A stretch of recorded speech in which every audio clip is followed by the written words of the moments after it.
என்னம்மா நீங்க இப்படி பண்றீங்களேம்மா? என்ன பொண்ணுங்க நீங்க? புருஷன்கிட்ட எப்ப பார்த்தாலும் சண்டை போட்டுட்டு இருக்கீங்க, அவரை பத்தி எல்லார்கிட்டயும் குறை சொல்லிட்டு இருக்கீங்க. பொண்டாட்டினா எப்படி இருக்கணும் தெரியுமா? உதாரணத்துக்கு என்ன மாதிரி இருக்கணும். நான் என் புருஷனை எப்படி பார்த்துக்கிறேன் தெரியுமா? என்னங்க நீங்களே சொல்லுங்க. நான் சொன்னா யாரும் நம்ப மாட்டாங்க, நீங்க சொன்னாலாவது எல்லாரும் தெரிஞ்சுப்பாங்க.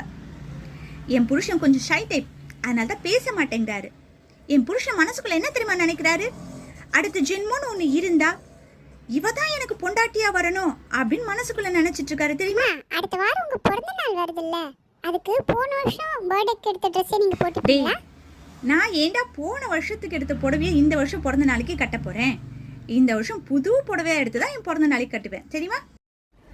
என்னம்மா நியாயம் இது? நீங்க மட்டும் போன வருஷம் பிறந்த நாளைக்கு எடுத்த புடவையை இந்த வருஷம் கட்டிக்க மாட்டீங்க, ஆனா அப்பா மட்டும் இந்த ஜென்மத்திலயும் உங்களுக்கு ஹஸ்பண்டா இருக்கணும், அடுத்த ஜென்மத்திலயும் உங்களுக்கு ஹஸ்பண்டா வரணும் அப்படின்னு அவர் ஆசைப்படுவாரா? நீங்க என் புருஷனை கூட சமாளிச்சிடுவீங்க, ஆனா நான் பெத்து வச்சிருக்க என் பிள்ளைய சமாளிக்கிறது தான் ரொம்ப சிரமம். உங்க வீட்டுல எப்படி?